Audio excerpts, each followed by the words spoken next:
All right, welcome everybody. This is the database team weekly meeting and jump right into it. So for today, for goals from last week, we were going to try to deliver the migration. There were a couple things that stopped us. Like we were trying to wrap up things last minute on Friday, so we paused on trying to deploy that. So we didn't hit the goal. Although let's run through these. So we were able to run through once more on GCP, right? And test it again. Did we do staging? No, we only ran it on the GCP cluster. I think we've not fully run it on the instance, but the first couple jobs, they were fine. I haven't done the staging and production deploys because we were waiting for the release to wrap up, basically. Okay.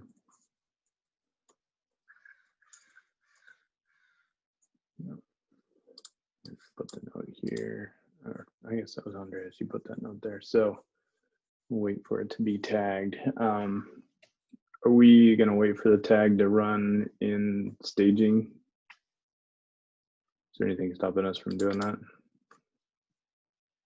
Yeah, so once it's merged to master, it's going to get deployed. The one thing we want to avoid is that it goes into the 13.2 release. So that's why we're not merging it yet. Okay. But the release is going to be tagged today, so it should be good to go tomorrow. And the dependencies on the compliance group, I've just managed to set up another MR to sort of remove that dependency. So their changes got in already, at least the relevant ones, and now it should be all ready. We're just waiting for the release tag. Gotcha. Okay. So, and that's a good transition into goals for this week. So I'll put that at the top. All right.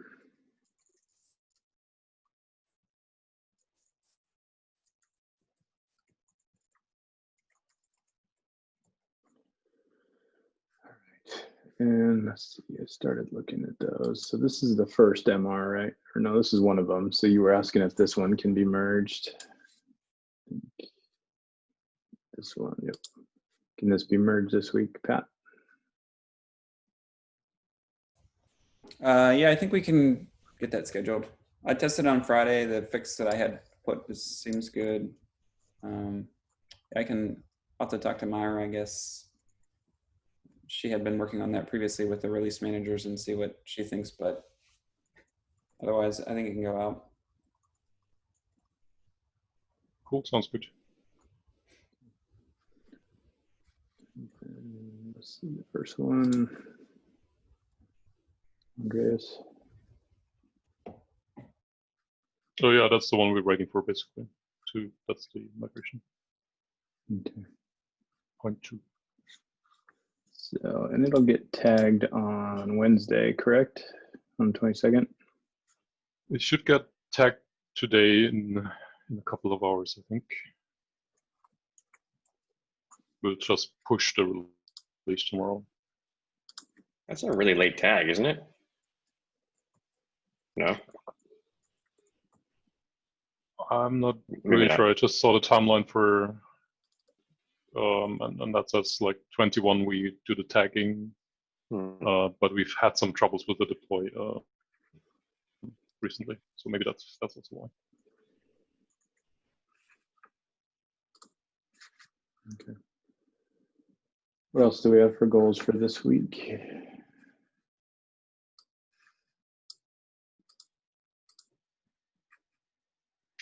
I would like to wrap up a couple of small issues we've been dragging along, or I've been dragging along.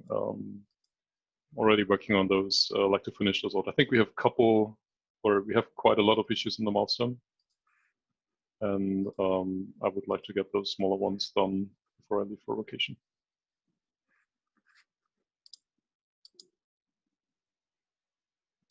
I'm sorry, could you summarize that again? Wrapping up small and assigned issues for my part for the milestone.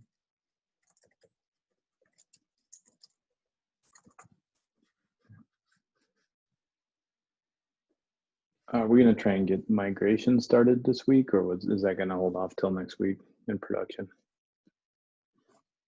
Yeah, we already captured that in the point above, right? So we're waiting for the tag. Once that is the releases tag, we'll merge the migration with the, we merge the MR with the migration, and that should get deployed maybe tomorrow. And we should be able to see that migration happening from tomorrow.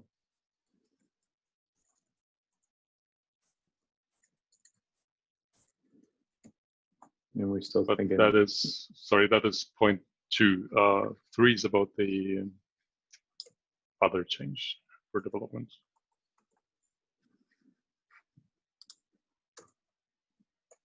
Right. we still thinking it's going to take 9+ days. Yes. All right.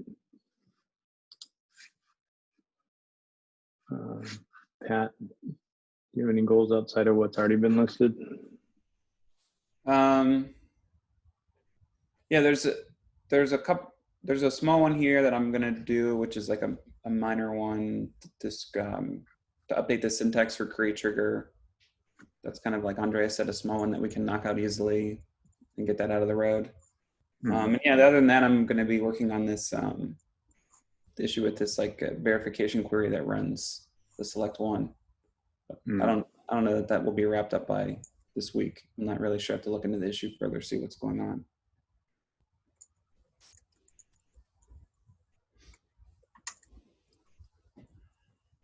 Okay. And then Andreas, you're out starting next week, right? Right.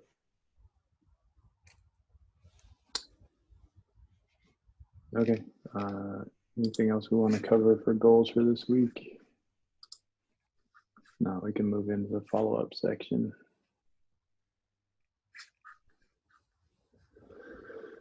All right. Andreas, you wanted to talk about this one? Yeah, we had this last week. I think we were trying to catch up async, but perhaps we have a couple minutes to talk about it. We can also talk about it later. That's better. Up to you. No, we can talk about it now. Cool. So, Josh, I'm not sure I totally remember what we all discussed about the metrics. So, is there a place where we define those that metric that we were talking about in that issue? I might have missed that one. Yeah, 1 second, I'm gonna go find it. Cool, thanks.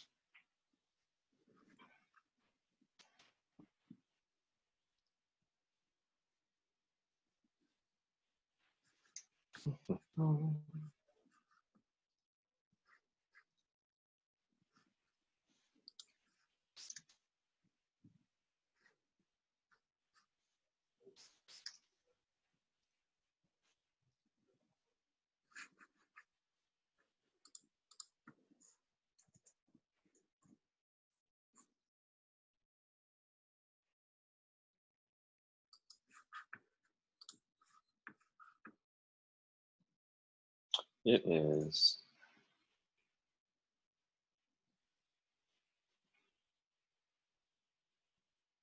Cool. It's right here. 1 second to link it in the doc.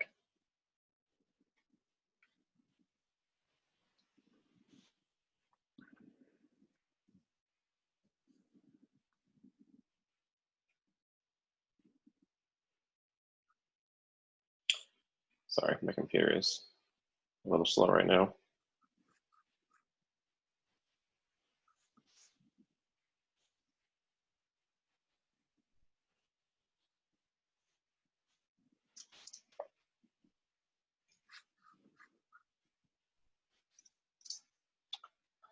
It's that issue. Right. Okay. And the other background is that we can also capture this data now on any like self-hosted installations and all that, right? Yeah. So we had the ability to hit Prometheus on single-node installations today. How does that go into the North Star metric? Is that sort of going to be a mix of self-hosted single node and GitLab.com, or How does it go in for the group? Yeah, so ideally we eventually support, I think we're adding support for manually configuring the Prometheus URL for multi-node instances, at which point we should be able to hit GitLab.com. And then we're also working to explore better supporting multi-node instances, just to make sure we have a broader base of instances to pull from. But the goal with this is to try to have a metric that we can use to understand, if the database group is driving things in the right direction, if it's getting worse, if it's getting better, kind of a baseline for some success criteria. Most groups are driving towards an active user count for what's called like Gmail group monthly active users. So it's like an adoption metric, so you can see how many active users are actually using your area. But for database, that doesn't really matter, and so we're trying to. And our mission is not about adoption; it's about scalability, and performance. So that's the background.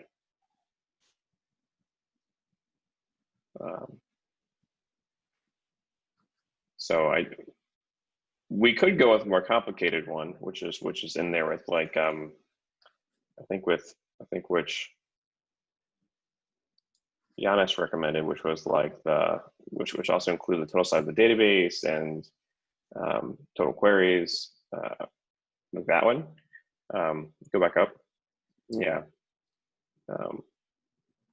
But that one's a little harder to understand, probably for most people. Well, for us, it's not really hard to understand. It makes a lot of sense. Anyways, I'm open to changing the query if we want to change it. That was just a relatively simple iteration that we could probably pull off.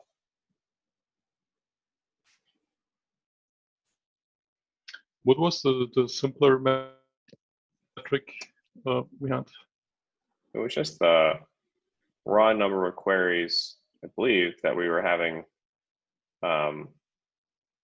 Queries, the number of queries per month potentially, or even per week under the SLO.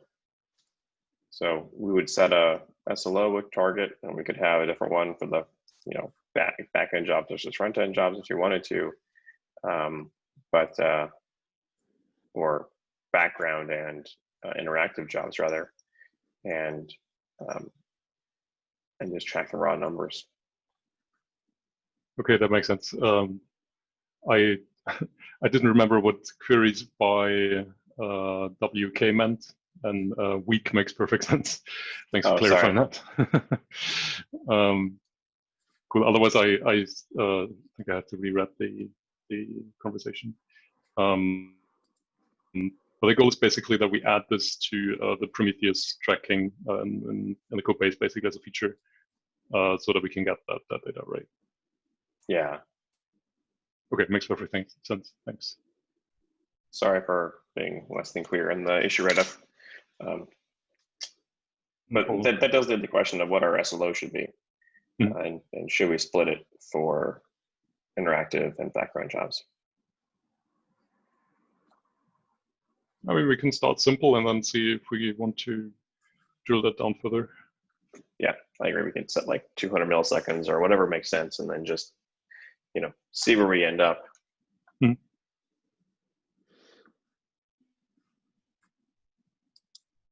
And so the one thing I'm not sure about, I understand, is so we capture the data from many systems, right? So the single node installations that report that, and eventually also GitLab.com. But their sort of characteristics are quite different, right? So on small installations, you would basically expect that there are no database problems at all. So do we have a plan of how to sort of aggregate that across those systems to derive a single metric, or perhaps we can keep GitLab.com separate from that, or we have two sort of captures of that? We could do GitLab.com separate. I was thinking I just have them all just aggregated, and so we would just lose, not get much credit for GitLab.com, for example. If it is just queries below the SLO, they just won't be counted. Although I think we do want to have like a secondary metric that captures like the percentage of, and kind of my question number one here is, do we want to have this as a percentage of queries that are below the SLO versus like a raw number? Because otherwise it'll go up and to the right without us doing very much. And it could be a fairly large number of queries that are breaking the SLO. And as long as we keep making more queries, it's fine.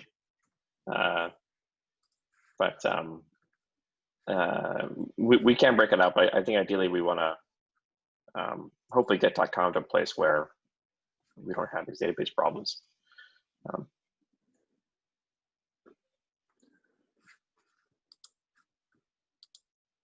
Yeah, why don't we start with Okay, go ahead, adding Andreas. that metric for the percentage? Okay. That makes sense, and then we can see how to sort of aggregate that or how to refine it. Sure. Now we have a starting point, how to capture data and all that. And Yeah. sorry, Craig, what were you going to say? I asked Josh, where are we storing this information? It comes out of the Prometheus, although we have to make sure we can get it from Prometheus. I think we can. Jose, do you know if this is, since you're on the call, or Andreas or Pat, if you know as well, but can we sort of set a get query timings off of Postgres? I think I've seen the dashboards on .com. Yeah, but like you're talking about like the time of the queries, like we are just saving these over one second. That's the longest ones as far as I know, but I will have to double check.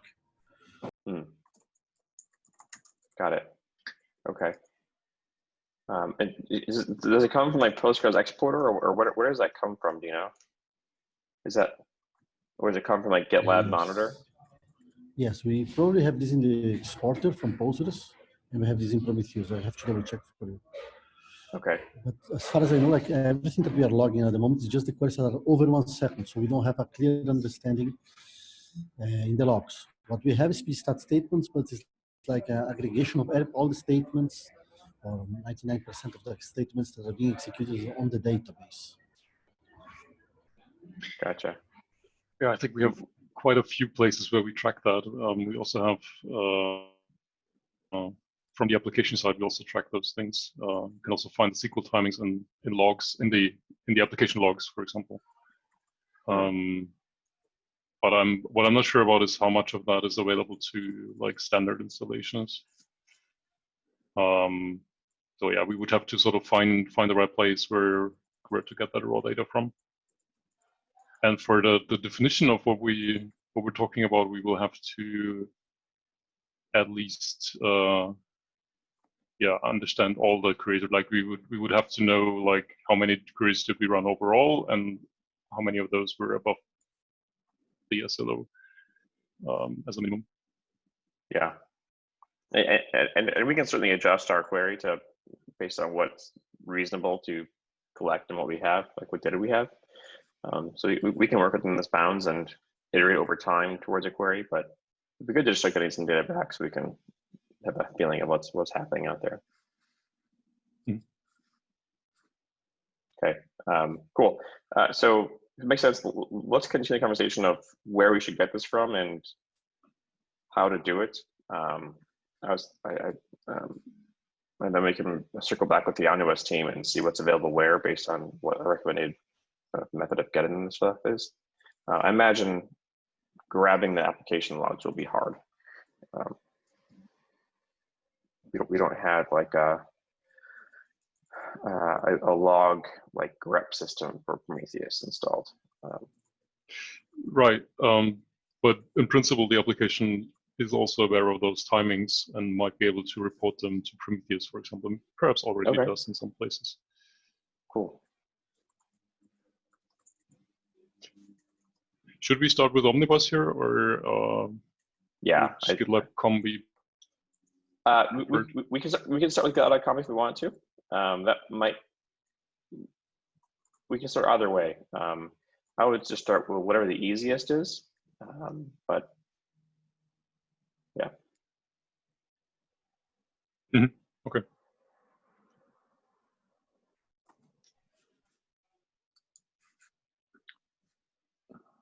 So this one's not assigned. Are you gonna pick it up and start looking into it, Andreas, in the week that you have left? I can try take a step, yeah, sure.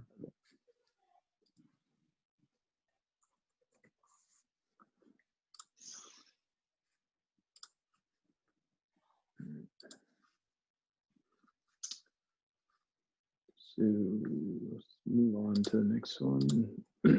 So Josh and I talked about using this label, and we just talked about that one. So should we keep the label on that one? Are there still things that, well, yeah, there's still things we need to talk about on that one.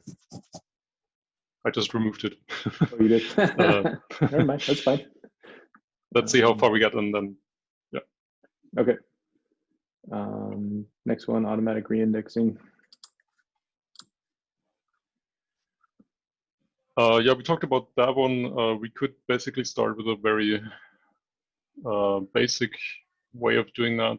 So implementing a rake task and sort of see where that goes, or how we picked it up for GitLab.com. I had some reservations about it because I didn't know if that was sort of useful for GitLab.com, but I'm convinced it makes sense to go in that direction. So maybe starting with something very basic would get us somewhere. Basically, you will do like a repack, like recreate the indexes to eliminate the bloat, right, Andreas? Exactly. For starting very simple for basic indexes, so non-unique ones, non-primary key ones, and then just creating an index on the side and basically swapping that. So very similar to what repack does.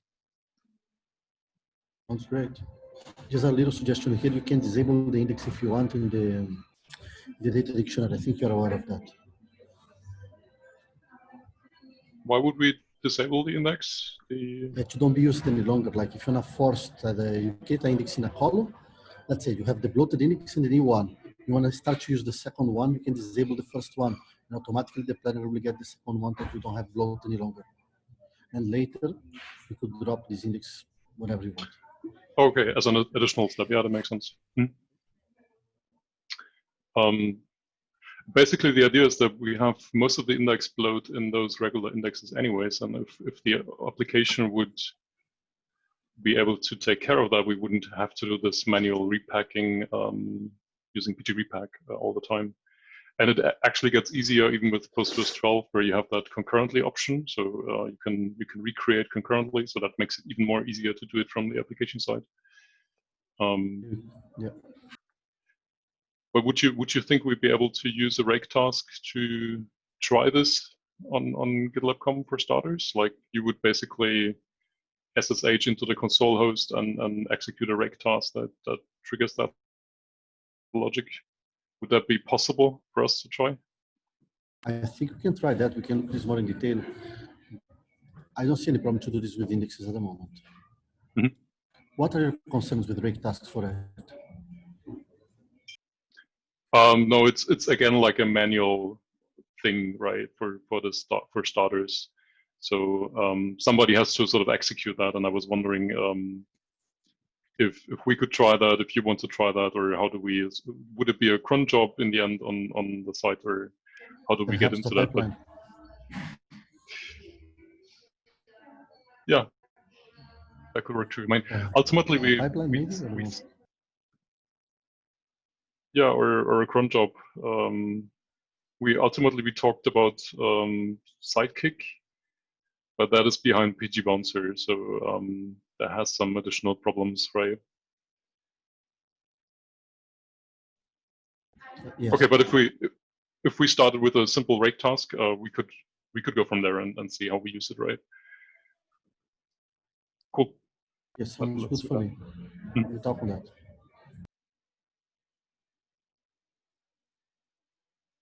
Okay, so do we need to further review this, or should we remove the label for now?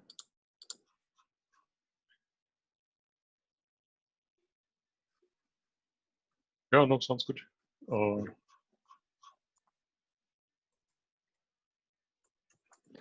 And then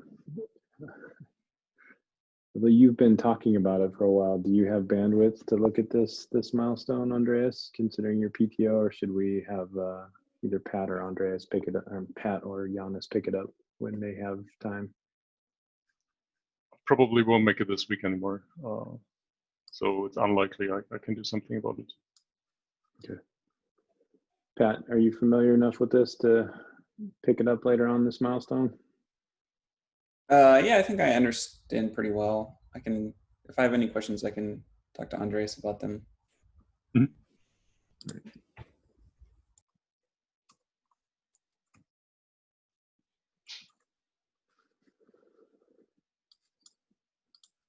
All right, and then last one.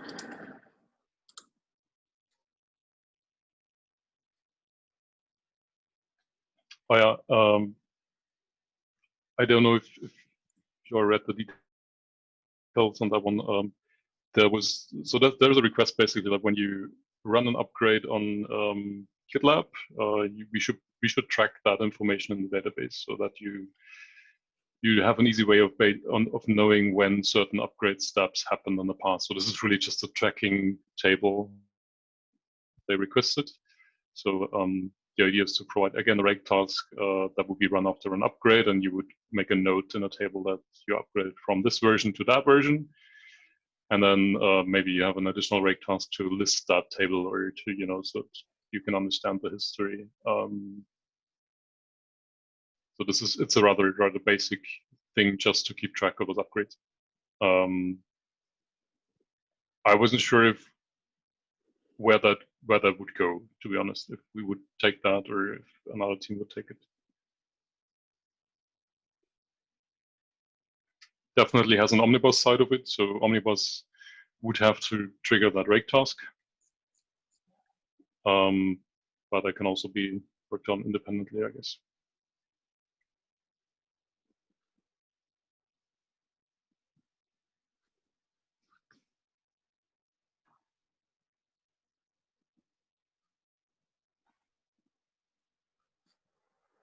Josh, you have any thoughts on prioritization of this? I'm thinking if database team works on this at all, we should put it out to 13.4, considering all the PTO that's going on and everything else we have going on this milestone.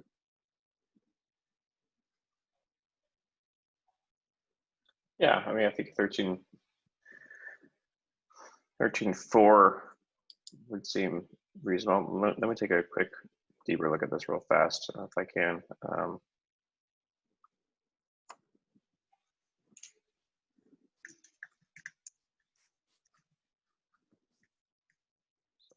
Get my machine so I can flip through it real fast.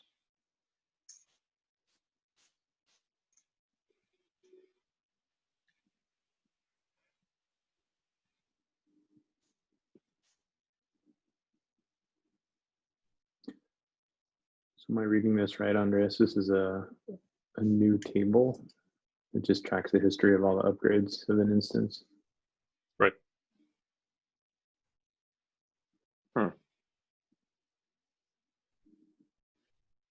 It's also a quick one if anybody wants to take it on slides. Right.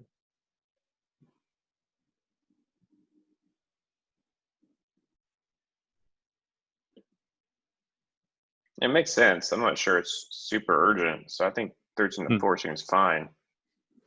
As far as who should do it, I don't know.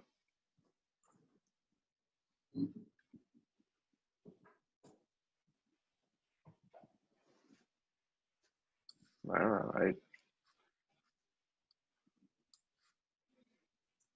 not quite sure what the work would be.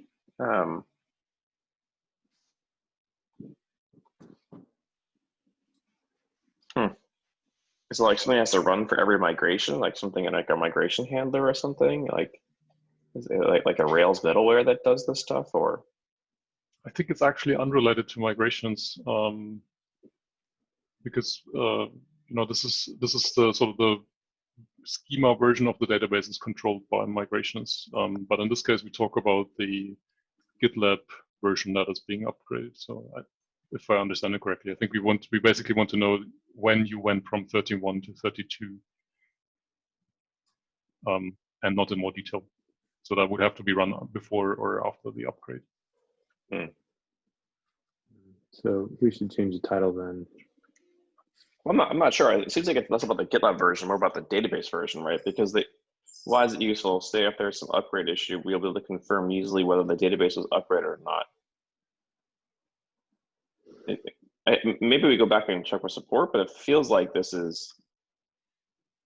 I thought that too in the beginning, but it turned out they were thinking about the GitLab version.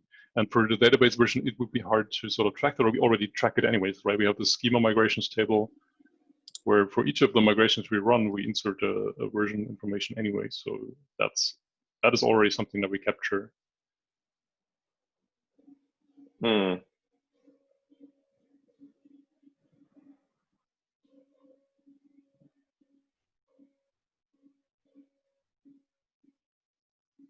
Got it. Yeah, if it's just that, I'm not sure it's the database team. Not sure who it would be though.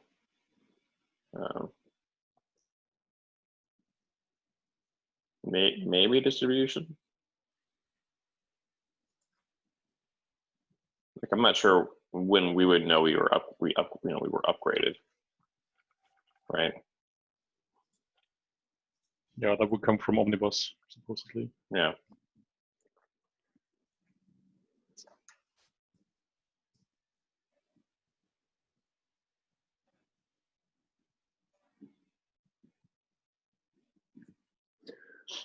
Okay, cool. Let's assign this to distribution if it's about the GitLab version upgrade. I think that makes the most sense.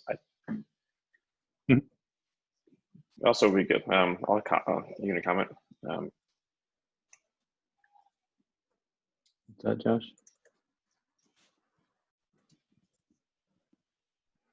I'll comment real fast, real quick, Craig. Okay.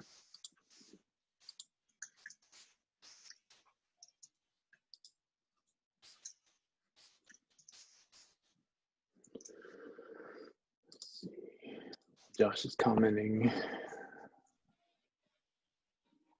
This, Andreas, you wanted to add an exploratory issue for events partitioning? Yeah, that makes sense.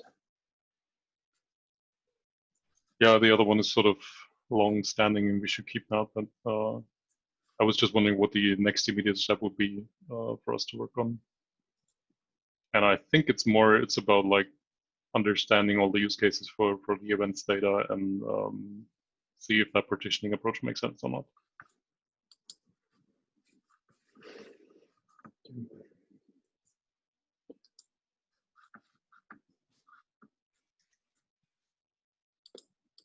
And if that's fine, then I can also create that issue if you like me to.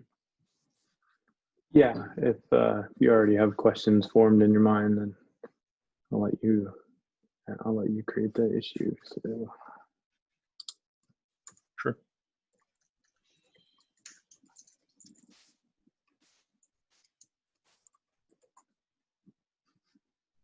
Okay. And we are over time for our time boxed half-hour portion of this. So I will stop the recording unless is there anything else anybody want to talk about as far as the database team meeting? All right.